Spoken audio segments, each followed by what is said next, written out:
Olá pessoal, tudo bem com vocês? Quer saber quais são as principais maneiras como um estrangeiro pode conseguir a nacionalidade portuguesa? Então fica comigo nesse vídeo para conhecer todas as alternativas e o que é necessário em cada caso. Eu sou a Fabiane Paza, jornalista aqui do canal Nacionalidade Portuguesa, e antes de seguir para o nosso assunto, recomendo você a clicar no botão de subscrever para receber os nossos conteúdos sempre atualizados. Existem estudos que indicam que podem existir em torno de 25 milhões de brasileiros com direito à nacionalidade portuguesa graças à descendência, ou seja, por existirem origens familiares em Portugal. Num país com colonização portuguesa e com as dimensões que o Brasil tem, é natural mesmo que muita gente, ao procurar saber da sua genealogia, encontre ancestrais portugueses. E esta pode não ser uma garantia, mas é um ponto de partida para buscar a nacionalidade. Então, a descendência é sim uma das formas mais comuns para um estrangeiro, e no caso, falando dos brasileiros em específico, obterem a nacionalidade portuguesa. Mas existem duas formas que um estrangeiro pode obter a nacionalidade a partir da família. A primeira delas, e também a mais simples, é ter nascido no estrangeiro, mas ser filho de mãe portuguesa ou pai português. Nesse caso, basta comprovar esse vínculo familiar por meio das certidões de nascimento. A nacionalidade é passada de forma direta. A segunda forma de obter a nacionalidade por descendência é para os netos de portugueses. Eles podem manifestar o interesse em obter a nacionalidade portuguesa também a partir da comprovação dos vínculos familiares. Mas no caso dos netos, há outro detalhe exigido pelo governo português, que é a comprovação de ligação com a comunidade portuguesa. Durante muitos anos, essa comprovação era uma etapa mais exigente, mais criteriosa. Mas graças às alterações na Lei da Nacionalidade Portuguesa em 2022, já é possível comprovar esta ligação apenas a partir do domínio da língua portuguesa, algo que para os brasileiros, nativos brasileiros, é muito simples, é automático. Essas alterações que reduziram as exigências para os netos de portugueses ampliaram bastante as possibilidades de obtenção da nacionalidade portuguesa desta forma. Se você ou algum familiar se encaixa nessa modalidade, dá para conferir no blog Nacionalidade Portuguesa post completo sobre o assunto, a documentação necessária e o passo a passo para iniciar o processo. Um detalhe super interessante é que, ainda que seja passada de avô para neto, esta forma de nacionalidade dá direito a repassá-la para os filhos. Ou seja, um neto de português que obtenha a nacionalidade portuguesa pelo avô e que tiver filhos pode atribuir a nacionalidade portuguesa para os seus filhos. Vamos então para a terceira forma de obtenção da nacionalidade portuguesa, já não por descendência, mas por meio do casamento. E como é que isso funciona? Um estrangeiro que é casado ou vive em união de fato, reconhecida por um tribunal, com um português há mais de 3 anos, tem direito à obtenção da nacionalidade portuguesa. O comprovativo do casamento ou da união vai ser o ponto de partida para o processo, que, claro, leva em conta os relacionamentos documentados, oficializados. Se o estrangeiro está casado ou com união estável por mais de 3 anos, ele vai precisar ainda comprovar a ligação com a comunidade portuguesa, assim como foi o caso dos netos de portugueses.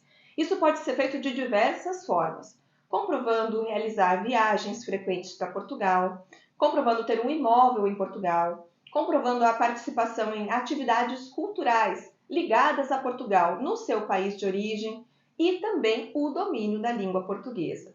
As últimas mudanças na Lei da Nacionalidade Portuguesa também trouxeram facilidades no caso da nacionalidade a partir do casamento.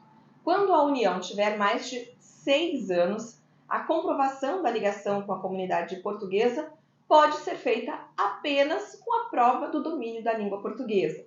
Prova que não é uma prova escrita, é uma comprovação perante o governo português. Ou seja, o processo para os brasileiros fica muito mais fácil. Quem busca a nacionalidade por meio do casamento ou união de fato pode fazer o pedido presencialmente nas conservatórias, nos balcões de nacionalidade ou nos consulados portugueses. Mas o pedido também pode ser feito online. E aqui é importante dizer que existem alguns fatores impeditivos para a nacionalidade. Fica impedido desse direito quem tiver condenação por crime que em Portugal teria a pena de mais de 3 anos de prisão, quem ocupe cargo público que não seja apenas função técnica em outro país e quem tenha prestado serviço militar não obrigatório, além de relação com atividades de terrorismo. A quarta forma de obter a nacionalidade, e é talvez a menos conhecida, diz respeito à adoção. A lei portuguesa permite a solicitação da nacionalidade àquelas pessoas que nasceram no estrangeiro e foram adotadas por um português. E a sentença de adoção precisa ser reconhecida por um tribunal de Portugal. Também existem outras especificidades nessa opção de nacionalidade que tem a ver com a data de lançamento da Lei de Nacionalidade, 8 de outubro de 1981. As regras e a documentação mudam se a adoção tiver acontecido antes ou depois desta data. No blog Nacionalidade Portuguesa tem post sobre o assunto explicando as diferenças e listando as exigências para os dois casos, se este for o seu caso. Vale a pena ir lá para conferir. A última forma de obter a nacionalidade portuguesa é talvez o grande desejo dos imigrantes que não possuem descendência portuguesa e que se mudam para Portugal para trabalhar, estudar, investir, enfim, quem vem com um visto e depois obtém a autorização de residência. É que a lei portuguesa dá o direito à obtenção da nacionalidade àqueles estrangeiros que residam legalmente no país a partir de 5 anos. Isso mesmo, depois de 5 anos residindo legalmente no país, um estrangeiro pode obter a sua nacionalidade, o seu documento como cidadão português e o passaporte português. E aí eu reforço o que a gente sempre costuma falar aqui no canal, a respeito da imigração regularizada, da entrada no país com um visto e da obtenção da autorização de residência. Isso porque essa contagem de 5 anos leva em conta necessariamente o tempo de residência legal. É com base no registro de entrada legal no país e da autorização de residência e as suas renovações que o governo contabiliza o tempo de residência, que é o determinante nesse tipo de pedido de nacionalidade. É claro que os requerentes também têm que cumprir outros requisitos, como não ter condenações por crimes e comprovar ter conhecimento suficiente da língua portuguesa, o que não é problema no caso dos brasileiros. Como o país tem problemas com o envelhecimento da sua população e a falta de mão de obra, além de um volume de migração da população jovem muito alto para outros países da Europa, esse tipo de concessão de nacionalidade acaba por ser um incentivo aos estrangeiros que vêm, se instalam, passam a contribuir com o país, seja por meio do trabalho, do consumo, do pagamento de impostos, dos investimentos. E aí, você conhecia todas estas modalidades de concessão da nacionalidade portuguesa para estrangeiros? Se você se encaixa em alguns destes casos, este pode ser o ponto de partida para obter a sua nacionalidade. Para saber mais sobre cada uma das modalidades, os documentos exigidos e outros detalhes sobre os processos, vale a pena aproveitar os conteúdos no blog Nacionalidade Portuguesa. Por lá tem posts sobre os diferentes jeitos que um estrangeiro pode obter a nacionalidade. Para te ajudar, a gente deixa o caminho para esses materiais aqui na descrição do vídeo.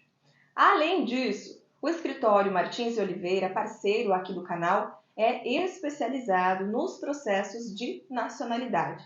Você também pode conferir os contatos aqui na descrição. Fica à vontade para deixar suas dúvidas aqui nos comentários e não esquece de deixar a sua impressão se gostou do vídeo. Eu fico por aqui e até a próxima!